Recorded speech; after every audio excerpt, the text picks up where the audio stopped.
All right, everyone. I think that Ron DeSantis really has screwed up. Again, there have been a number of screw-ups, and I know the handful of DeSantis fans that see this, they'll say, I've got DeSantis derangement syndrome. I'm just analyzing this politically, though. When a subsection of your fan base is MAGA minus Trump, does it therefore make sense to insult the J6ers?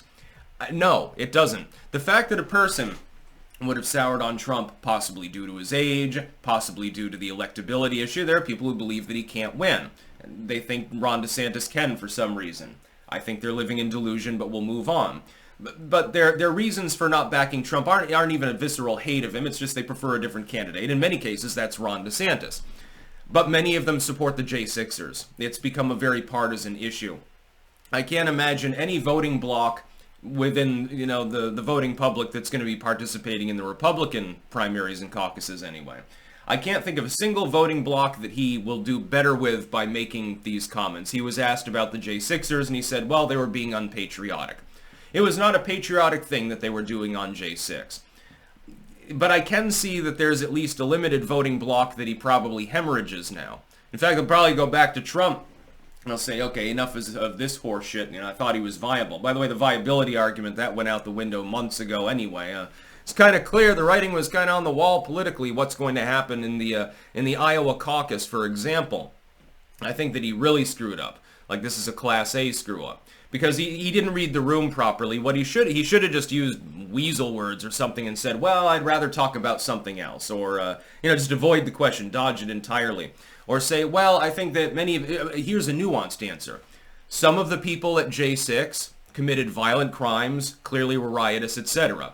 Most of the defendants that have been rotting in jail for years now took selfies. That would have been a proper response. That would have struck the right chord. I'm not defending the people who went in and assaulted the cops, but I will defend the person who quite literally just showed up, meandered around for a few minutes, and then left. Not everyone at J6 partook in a riot. They were adjacent to it. They had been commanded to disperse, so at that point they are breaking the law. But that's a relatively simplistic charge. Okay, you participated in a riot, but you didn't break anything. You didn't smash a window. You didn't punch a cop. You didn't threaten anyone. You weren't armed. And that's the case for 90% of the people there. Those people deserve to be defended. And by the way, there's nothing specifically unpatriotic about many of those actions that those people undertook. If somebody decided, hey, you know what I'm going to do? I'm going to start smashing the lecterns. I'm going to start pooping in the seats. I'm going to scatter trash all over the halls of the Capitol. Okay, that's unpatriotic because taxpayers have to pay for the cleanup and you're not really accomplishing anything, so at that point you're just being a jack-off. But is it specifically unpatriotic if somebody has been welcomed in by the cops, as most of the people there were, by the way? They said, fuck it, we don't have the numbers to deal with this crowd, so we're just going to let him in, calm the situation, which they did the right thing, other than the whole shooting several people aspect of it. And the Ashley Babbitt, J6 is basically Ashley Babbitt Day to me, in remembrance of the only unarmed protester ever shot by a cop that the left refused to defend because she was wearing a MAGA hat as opposed to a pink pussy hat. If you went there and you were welcomed in, so you arrived maybe even after the original dust-up had happened, so there's not really anything violent going on. Capitol's open, people are milling around, some smoke grenades that are still going off, but largely the situation has calmed down.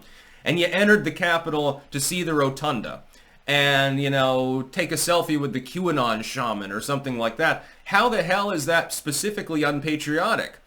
Some of those people arriving late to the party may not have even been aware that there was anything particularly undue going on before they arrived. How can you even charge these people? Ron DeSantis decided to make a nuanceless statement off the cuff with regards to the J6ers. The problem is he was speaking about them in totality and about the event as a singular event as opposed to having any nuance whatsoever. But there is nuance. And he pissed people off. You should have seen the MAGA sphere the second he made those comments, and they went kind of viral. The problem isn't that he pissed off people, core Trump fans in so doing, because they're already voting for Trump. Politically speaking, that's not the issue. The issue is people that would be inclined not to vote for Trump but still defend the J6ers. I would assume that they are more populous within the Republican Party, so the people that are actually going to be voting in the caucus and in the primaries. I would think that they would be more numerous than Republicans who simply have TDS so bad that they think J6 was the result of evil Orange Man. Therefore, they're Orange Man adjacent, and therefore they are unpatriotic, bad people. We all saw the pictures and the footage that day. There was a riot. Most of the people at the scene didn't partake in it actively. Most of the people who entered the Capitol were respectful. Yeah, Nancy Pelosi's laptop got stolen. Big whoop and who cares? Oh my god, somebody posed with her lectern. I think, isn't he serving years in prison for carrying a lectern? Interesting. So if 10% of the people who were there were breaking things and attacking the cops and stuff like that, participating in an active riot, most of them weren't. Most of them stood back, the doors eventually were opened, and they said, oh, it's fine to go in. Now, that's legally not a good idea, because you'd been ordered to disperse. It was an unlawful assembly at that point. The fact that the doors were open does not exonerate you, by the way, against charges. But is it specifically unpatriotic? Was it really a dark day? The near overthrow of our republic? No, of course not. It's hyperbolic horseshit. Over 20,000 people attended Trump's speech. A few thousand of them decided to actually march to the Capitol. Only a small section of those that marched broke off and attacked the Capitol that day.